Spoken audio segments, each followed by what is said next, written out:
નમસ્તે વિદ્યાર્થી મિત્રો, પ્રાજેસ્વ ફાઉન્ડેશનના પ્લેટફોર્મ પર આપ સૌનું હાર્દિક સ્વાગત છે.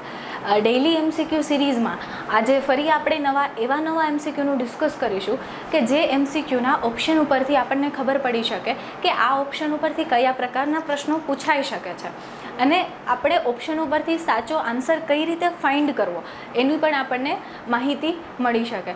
તો આજે ફરી આપણે એવા નવા એમસીક્યુ તરફ વળીએ, તો સ્ટાર્ટ કરીએ.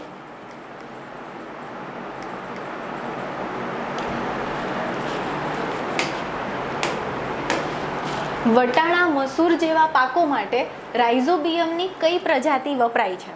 હવે ઓપ્શન જોતા જઈએ તો છે રાઇઝોબિયમ લેગ્યુમિનોસિરમ, રાઇઝોબિયમ ફેઝિયોલી, રાઇઝોબિયમ ટ્રાઇફોલી, રાઇઝોબિયમ મેલિલોટી. મેલિલોટી જે છે એ મેડિકાગો, જેને આપણે કહીએ રજકો, એના માટે વપરાય છે. ત્યારબાદ છે ટ્રાઇફોલી, એ ક્લોવર માટે વપરાય છે.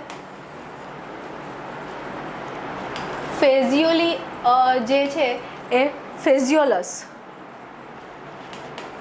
એના માટે વપરાય છે. લેગ્યુમિનોસિરમ છે એ પી એટલે કે વટાણા અને મસૂર માટે વપરાતી જાત છે. તો આનો આન્સર આવશે રાઇઝોબિયમ લેગ્યુમિનોસિરમ. એના પછીનો એમસીક્યુ જોઈએ. કૃમિ નિયંત્રણ માટે બજારમાં મળતી યોકર નામની પ્રોડક્ટમાં કઈ ફૂગ રહેલી છે? હવે આ આપણે વાંચશું ને સાંભળશું તો આપણને પહેલું નવું લાગશે. આપણે ઓપ્શન ઉપરથી અલગ આઈડેન્ટિફાઈડ કરીએ. પહેલાં આપણને કીધું છે કૃમિ નિયંત્રણ, એટલે આ નેમેટોડ માટે કંટ્રોલ નેમેટોડને કંટ્રોલ કરવા માટે વપરાતી ફૂગ છે. ઓપ્શન જોઈએ. Trichoderma viride, trichoderma harzianum. આ ત્રણેય છે સ્યુડોમોનાસ ફ્લુરોસન્સ. તો એ ત્રણેય સુકારો છે. ત્યારબાદ રૂટરોટ, જેને આપણે કોહવારો કહીએ છીએ, મૂળનો કોહવારો, તો એ માટે વપરાતી ફૂગનાશક છે. તો આ જે ત્રણેય છે એ કેવી છે? ફૂગનાશક છે. તો કૃમિ નિયંત્રણ માટે આપણને પૂછ્યું છે એટલે વપરાતી ફૂગ કઈ છે? તો એનો જવાબ આવશે પિસિલોમાઇસિસ લિલાસિનસ. તો આપણે આવી રીતે ઓપ્શન ઉપરથી પણ અલગ કરી શકીએ. હવે આ જ પ્રશ્નને જો એવી રીતે પૂછવામાં આવે કે મગફળીમાં આવતા સ્ટેમ રોટ અને નિયંત્રણ માટે કઈ ફૂગ વપરાય છે? તો એનો ઓપ્શન આવશે ટ્રાઇકોડર્મા વિરિડી, ટ્રાઇકોડર્મા હાર્ઝિયનમ. બંને જે ફૂગ છે એ વપરાય છે. પછીનો પ્રશ્ન જોઈએ.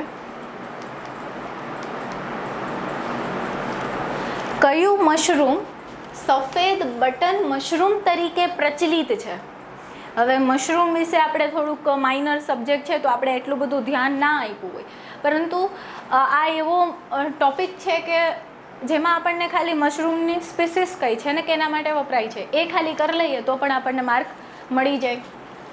હવે આપણે ઓપ્શન ઉપરથી જોઈએ. આ જે વોલ્વેરિલા જે સ્પીસીસ છે મશરૂમની, તો આ બંને જે સ્પીસીસ છે એ પેડીસ્ટ્રો એટલે કે ડાંગરનું જે સ્ટ્રો છે એના ઉપર ઉગાડીને તૈયાર કરવામાં આવતી મશરૂમ છે.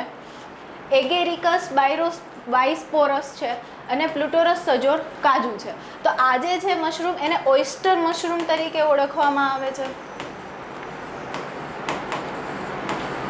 અને પૂછેલું છે આપણને સફેદ બટન મશરૂમ કે જેને કહેવામાં આવે છે એગેરિકસ બાયસ્પોરસ. અને આ મશરૂમની આ ચારે ચાર સ્પીસીસ છે એ આપણે ખાવા માટે ઉપયોગમાં લેવામાં આવતી જ સ્પીસીસ છે. એટલે આપણે આ ચારેય સ્પીસીસ યાદ રાખશું અને એનો શું ખાસિયત છે અથવા તો એને શું કહેવામાં આવે છે એ યાદ રાખશું. પછીનો પ્રશ્ન જોઈએ. પેસ્ટિસાઇડની પર્યાવરણ પર થતી ખરાબ અસરો પર નોંધનું લેતું પુસ્તક સાયલેન્ટ સ્પ્રિંગ કોણે લખ્યું હતું? તો આ પુસ્તક છે આપણે ઘણીવાર પહેલી વાર નામ સાંભળતા હશું, બટ આ બહુ જ ફેમસ પુસ્તક છે. આ પુસ્તકમાં પહેલી જ વાર પેસ્ટિસાઇડથી થતી સાઇડ અસરોનું 1970 આસપાસ એનું વર્ણન કરવામાં આવેલું હતું. હવે એ લખનાર કોણ છે? આપણે ઓપ્શન જોઈએ તો ચાર્લ્સ ડાર્વિન, કે જેને કેનો ઉત્ક્રાંતિનો સિદ્ધાંત આપેલો છે, ઉત્ક્રાંતિવાદ. ઓટો હોફમેન કે જેને ફાધર ઓફ સેફનર કહેવામાં આવે છે.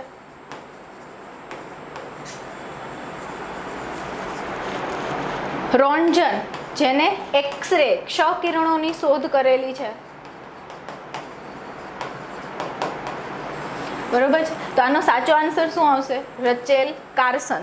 પરંતુ આપણને ખબર ક્યારે પડશે? જો ખબર ના હોય તો ઓપ્શન ઉપરથી આપણને ખબર ક્યારે પડશે? જ્યારે આપણને આ વસ્તુ ખબર હશે કે આનો યુઝ આ છે, ત્યારે આપણે ઓપ્શનને ડિસ્કાર્ડ કરીને સાચો આન્સર મેળવી શકીશું. પછીનો પ્રશ્ન જોઈએ.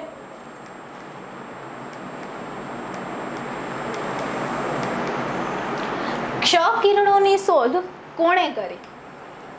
હવે જે આગળ જ આપણે જોયું રોન્ટજન છે એને ક્ષ-કિરણોની શોધ કરી છે, પરંતુ આ બધા જે બીજા ઓપ્શન છે, મુલર છે, સ્ટેડલર છે, મોર્ગન, આ બધાએ ક્ષ-કિરણોમાં કામ કરેલું છે, એટલે આ બધાના ઓપ્શન છે. હવે મુલર જે છે એને સ્ટેડલરે આ ડ્રોસોફિલામાં, જેને આપણે ફળમાખી કહીએ છીએ, એમાં ક્ષ-કિરણોનો મદદથી રિસર્ચ કરેલું છે મ્યુટેશન માટે. પછી સ્ટેડલર જે છે એને મકાઈમાં ક્ષ-કિરણોની મદદથી રિસર્ચ કરેલ છે, અને મોર્ગન જે છે એને generally father of modern genetics કહેવામાં આવે છે.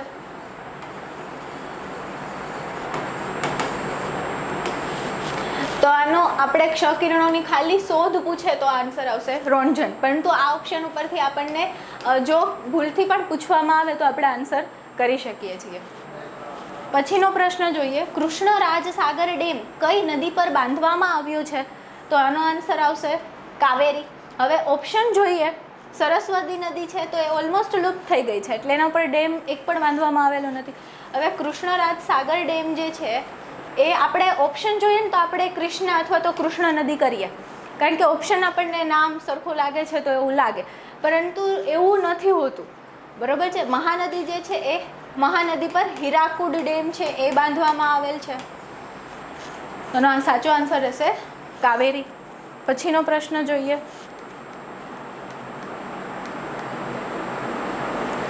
ખેતર શાળા ફાર્મ ફિલ્ડ સ્કૂલ એ કયા પ્રકારની સંપર્ક પ્રક્રિયા છે? હવે આ છે ને એક્સટેન્શન વિસ્તરણનો પ્રશ્ન છે કે જનરલી આપણે વાંચવામાં છે ને મેજર સબ્જેક્ટ ઉપર ફોકસ કરેલું હોય, પરંતુ આવા માઇનર જે સબ્જેક્ટ છે એને આપણે એટલું ફોકસ્ડ ના કર્યું હોય. પરંતુ આ જે પ્રશ્ન છે ને આપણે સામાન્ય રીતે વિચારી શકીએ કે ખેતર શાળા ફાર્મ ફિલ્ડ સ્કૂલ એટલે વધારે લોકો ભેગા થાય, ગ્રુપમાં ભેગા થાય, એટલે આ જે છે એ ગ્રુપ કોન્ટેક્ટ સંપર્ક પ્રક્રિયા છે, ગ્રુપમાં સંપર્ક કરવાની પ્રક્રિયા છે. પરંતુ ઓપ્શન જોઈએ. પર્સનલ કોન્ટેક્ટ એટલે કે કોઈ ખેડૂતને આપણે પર્સનલી મળી, જેમ આપણે ફોર્મ ભરવા જઈએ, કેટલી જમીન છે, શું છે, તો એ પર્સનલ કોન્ટેક્ટ થયો. રૂબરૂ આપણે ખેડૂતની મુલાકાત કરીએ ખેતરે જઈને. ત્યારબાદ જે લીફલેટ છે, ફોલ્ડર છે, તો એ આપણે આપીએ. કે કોઈ ટેલિવિઝન છે, કોમ્યુનિકેશન, મોદીજી આવવાના હોય ને પબ્લિક ફૂલ ભેગી થયેલી હોય તો એ માસ કોન્ટેક્ટ થયું કહેવાય. કે એક સાથે લાંબા એક સમૂહને આપણે કરતા હોય, જેમ કે ન્યૂઝપેપર છે એ પણ માસ કોન્ટેક્ટમાં આવશે, અને સોશિયલ મીડિયા જે આપણે કોન્ટેક્ટ કરીએ મોસ્ટલી એ બધો માસ કોન્ટેક્ટમાં આવશે. ગ્રુપ કોન્ટેક્ટ છે એમાં આપણે કહી શકીએ કે ફાર્મ ફિલ્ડ સ્કૂલ છે, પછી કોઈ સેમિનાર છે, તો એ બધું છે એ ગ્રુપ કોન્ટેક્ટમાં આવશે. પછીનો પ્રશ્ન જોઈએ. નીચેનામાંથી કોણ જંગલ પેદાશો માઇનર ફોરેસ્ટ પ્રોડ્યુસ માટે ટેકાના ભાવ જાહેર કરે છે? હવે આપણને જનરલી ટેકાના ભાવ આવે ને પ્રશ્નમાં, તો આપણને એવું હોય કે જે 24 ક્રોપ છે 22+1 કે એના રેશિયોમાં જ એટલા માટે જ આપવામાં આવે છે. ખરીફ ક્રોપ છે, રબી છે, પ્લાન્ટેશન માટે આપવામાં આવે છે. પરંતુ આપણને એ ના ખબર હોય કે જંગલ પેદાશો માઇનર ફોરેસ્ટ પ્રોડ્યુસ છે એના માટે પણ ટેકાના ભાવ આપવામાં આવે છે, જેમાં 80+ જે જંગલી પેદાશો છે એના માટે આપવામાં આવે છે. હવે એ કોણ આપે છે? તો આપણે ઓપ્શન જોઈએ તો મિનિસ્ટ્રી ઓફ ટ્રાઇબલ અફેર્સ. આના પરથી આપણે એવું વિચારી શકીએ ઓપ્શન ઉપરથી કે જે જંગલી પેદાશો જે છે એ જનરલી જે એરિયામાં વધારે થતી હોય, ટ્રાઇબલ્સ એરિયા છે, ડાંગ, વલસાડ છે, એ બાજુ જંગલી પેદાશો વધારે હોય તો એના ઉપરથી આપણે ટ્રાઇબલ અફેર્સ છે એ વિચારી શકીએ. પરંતુ બીજા ઓપ્શન ઉપરથી આપણે કઈ રીતે ડિસ્કાર્ડ કરીએ કે કઈ રીતે આપણને ખબર પડે, તો ministry of environment, forest and climate change. તો આ જે મિનિસ્ટ્રી જે છે એ તમને જે કાંઈ પણ બાયોટેકનોલોજી જે છે આપણે કહીએ કે જેમાં આપણે બીટી કપાસ જે છે એની એપ્રુવલ માટે જે લાસ્ટ ફાઇનલ એપ્રુવલ હોય એ GEAC, genetic engineering approval committee. આ ફૂલ ફોર્મ જો પૂછાય તો પણ તમે આને ફૂલ ફોર્મમાં કહી શકો. તમને ઓપ્શન આપીને પૂછે તો જીનેટિક એન્જિનિયરિંગ એપ્રુવલ કમિટી, કે જેના દ્વારા જે કંઈ પણ બીટી વેરાયટી જે છે કે આપણે કહીએ બીટી બ્રિંજલનું અત્યારે ઇશ્યુ છે, એવી જ રીતે બીટી કોટન છે, એ ફાઇનલી એપ્રુવલ આપવું કે નહીં એ નક્કી કરશે GEAC. તો એક એના અંતર્ગત આવશે ministry of environment, forest and climate change અંતર્ગત આવશે ministry of commerce and industry. તો આ મિનિસ્ટ્રી જે છે એ અંતર્ગત એપેડા. હવે પાછું એપેડાનું ફૂલ ફોર્મ આવશે agricultural processed food export development authority.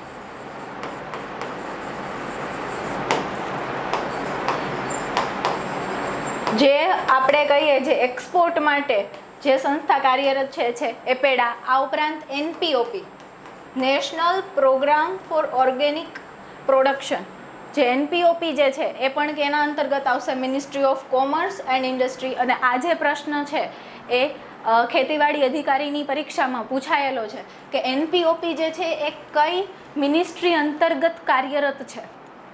તો આપણને ખબર હશે કે કઈ મિનિસ્ટ્રીમાં શું છે તો આપણે સરળતાથી આન્સર કરી શકશું. અને આજે ટ્રાઇબલ અફેર્સ તો આપણે જોયું, માઇનર ફોરેસ્ટ પ્રોડક્ટ, તો એ માટે ગુજરાતમાં એક સંસ્થા કાર્યરત છે, Gujarat forest development corporation, GFDC. આનું ફૂલ ફોર્મ પણ પૂછી શકે છે, ફિલ્ડ ક્રોપની લઈને તમને પૂછી શકે, Gujarat field crop development committee છે. તો આ જે રિયલમાં આ જે સંસ્થા છે ફોરેસ્ટ ડેવલપમેન્ટ માટે છે અને એનું મુખ્ય મથક છે એ બરોડા, વડોદરા ખાતે આવેલું છે. બરાબર છે. પછીનો પ્રશ્ન જોઈએ.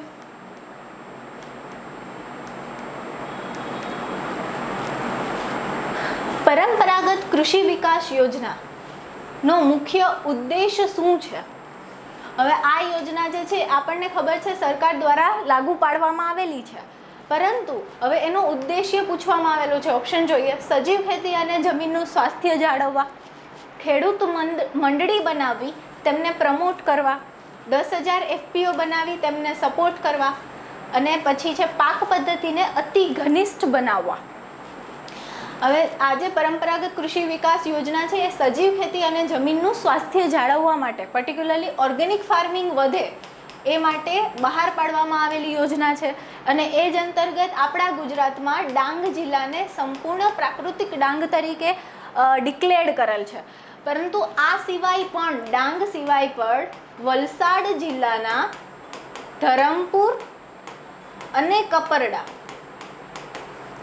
આ બંનેને પણ આ PMKYમાં ઇન્ક્લુડ કરેલા છે. પરંતુ રિસેન્ટલી ડાંગને આપણે હંમેશા 100% પ્રાકૃતિક જિલ્લા તરીકે ડિક્લેર કરેલ છે, એટલે આપણે યાદ રાખીશું. પછીનો ઓપ્શન જોઈએ આપણે, 10,000 FPO બનાવી તેમને સપોર્ટ કરવો. આજે છે એ અગાઉના બજેટમાં આપવામાં આવેલું પ્રાવધાન છે, જે અંતર્ગત FPO બનાવવા જે છે એ જનરલી કોઈ પણ બાગાયત પાકો છે અને એના માટે કે ખેડૂત સમૂહમાં પોતાની જે એક ફાર્મર પ્રોડ્યુસર ઓર્ગેનાઇઝેશન બનાવે, FPOનું ફૂલ ફોર્મ છે, જો પૂછે તો આપણને આવડી શકે કે એ અંતર્ગત ખેડૂત પોતે જે કંપની ચલાવે, બધા ખેડૂતો ભેગા થઈ ઇનપુટ સાથે ખરીદે, એને સાથે જ માર્કેટમાં વેચે, એટલે શું ભાવ વધારે મળે, એની કોસ્ટ ઘટે, એ ઉદ્દેશથી FPO જે છે એ ચાલુ કરવામાં આવેલ છે. પાક પદ્ધતિને અતિ ઘનિષ્ઠ બનાવવી. ઘનિષ્ઠ એટલે આપણે આ કહેવાનો ઇન્ટેન્સ છે ક્રોપિંગ ઇન્ટેન્સિટી વધારવી. જેને કહેવાય પાક ઘનિષ્ઠતા. હવે ક્રોપિંગ ઇન્ટેન્સિટી આપણને પૂછવામાં આવે તો ગુજરાતની છે 137% જેટલી છે અને ઇન્ડિયાની પૂછે તો 143% જેટલી પાક ઘનિષ્ઠતા છે. બરાબર છે. એટલે આ પ્રશ્ન ઉપરથી આપણે આવી રીતે આન્સર કરી શકીએ. પછીનો પ્રશ્ન જોઈએ. વર્ષ 2020-21 દરમિયાન ભારતનું દૂધ ઉત્પાદન ખાલી જગ્યા જેટલું હતું. હવે આ પ્રશ્ન છે ને ઓનલી ફેક્ટ બેઝ છે, આંકડા આધારિત છે, કે જેમાં તમે કંઈ લોજિક ન વાપરી શકો કે ના તમને જે એક્ઝેક્ટ ફિગર ખબર હોય તો જ તમે આન્સર કરી શકો. એટલે આપણે જે દૂધ ઉત્પાદન કેટલું છે એ આપણે જોશું. શું કામ? કારણ કે દૂધ ઉત્પાદન એશિયામાં સૌથી વધુ દૂધ ઉત્પાદન કરતી સંસ્થા છે અમૂલ. એ ક્યાં આવેલી છે? અહીંયા છે, આણંદમાં આવેલી છે. હવે આ દૂધ ઉત્પાદન સાથે બીજી જે કંઈ પણ સંસ્થા છે, જેમ કે બધી મંડળીઓ જે છે, તો એ કેના અંતર્ગત આવશે? GCMMF. હવે આનું આપણે ફૂલ ફોર્મ જોઈએ. Gujarat cooperative milk marketing federation, જેનું વડું મથક ક્યાં આવેલું છે? આણંદમાં. આ ઉપરાંત NDDB national dairy development board, એ પણ ક્યાં આવેલું છે? આણંદમાં. જેની સ્થાપના ક્યારે કરવામાં આવેલી હતી? 1975માં. તો આ એક વસ્તુ પરથી આપણે આટલું કહી શકીએ. હવે આ જ પ્રશ્ન છે એનો જો આન્સર આવશે 209 મિલિયન ટન. પરંતુ જો એવી રીતે પૂછવામાં આવે કે ભારતમાં પર કેપિટા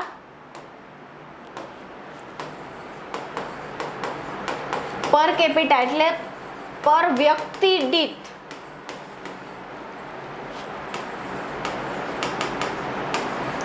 દૂધની અવેબિલિટી કેટલી છે? તો આવશે 427 ગ્રામ પર ડે પર પર્સન. મિલીગ્રામ,